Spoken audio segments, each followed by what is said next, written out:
Yesterday, again, the right-wing majority, which currently controls the U.S. Supreme Court, ruled that states like New Jersey, who believe that careful regulation of firearms makes for safer communities, God forbid, right? We can no longer control our own destinies. The right-wing majority ruled for the first time in our nation's history that individuals have a general right to carry firearms in public, not just in their homes, for self-defense. To be clear, this decision will not make us safer. Allowing ordinary citizens to carry concealed weapons into stores and malls, on mass transit, in daycare centers and hospitals, in polling places, or in bars and restaurants does not make us safer. And it does not make our police, Pat, as I know you agree, safer as they do their jobs. A right to carry a concealed weapon is, in actuality, a recipe for tragedy. Moreover, it is not in line with our long-standing New Jersey values, values which have always supported the Second Amendment through carefully crafted and equally as carefully enforced laws to ensure that guns do not needlessly proliferate in our communities. This decision runs roughshod over those values. The right-wing majority has made its decision. As tragic and misguided as it was, we must live with it. That's how it works in our constitutional system. But that will not stop us from doing everything in our power to protect our communities and our residents consistent with this opinion. As long as I am governor, I will never stop fighting for your right to be safe from gun violence. And I will never stop fighting the despicable gun lobby that puts its own profits above American lives. So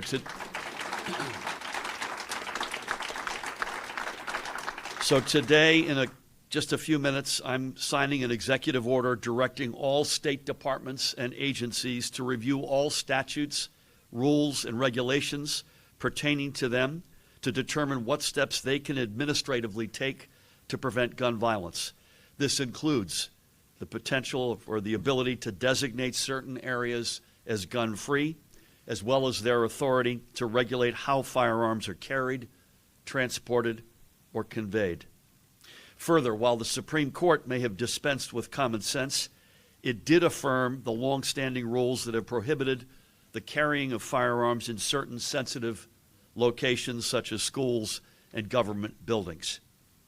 Because New Jersey has had very strict limits on carrying firearms in public until this opinion, we have very few places where the carrying of firearms is prohibited by law. Going forward, this is no longer tenable.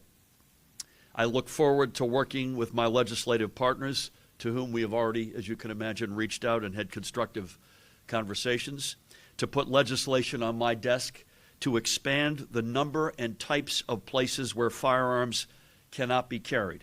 And on that list would be the following: locations where there will be a high density of people, including stadiums and arenas, amusement parks, bars and restaurants where alcohol is served, and public transit, among others.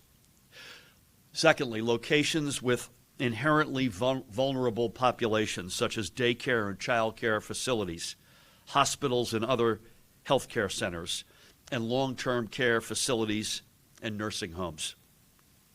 And finally, buildings where important governmental or First Amendment protected activities take place, including government buildings and other locations where governmental bodies may meet, polling places, courthouses, police stations, and any places where demonstrations and protests or licensed gatherings may occur.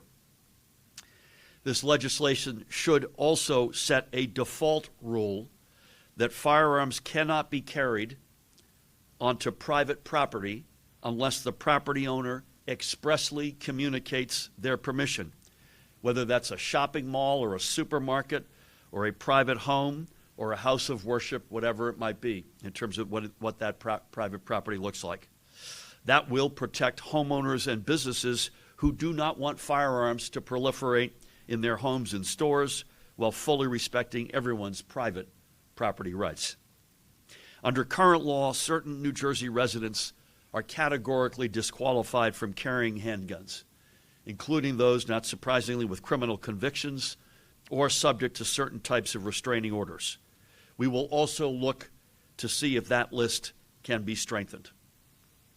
I am grateful to the legislature's commitment to combating gun violence. Just this week, both the Assembly and the Senate advanced a number of common-sense gun safety measures in my Gun Safety 3.0 package, including requirements for training and limitations on certain dangerous weapons. With yesterday's dreadful ruling, the need for these measures is greater than ever, and I look forward to signing these bills into law as soon as possible. I've said it many times before, but it bears repeating. Anyone trying to sell you the notion that more guns means more safety is selling you a false bill of goods. The Supreme Court's right wing bought that line, but we don't. And we know the majority of New Jerseyans don't. New Jersey has one of the nation's lowest rates of gun violence, not because we allow for unlimited guns on our streets, but because we have taken smart actions to ensure they stay out of the wrong hands and out of places where they don't belong. And we will continue to do so.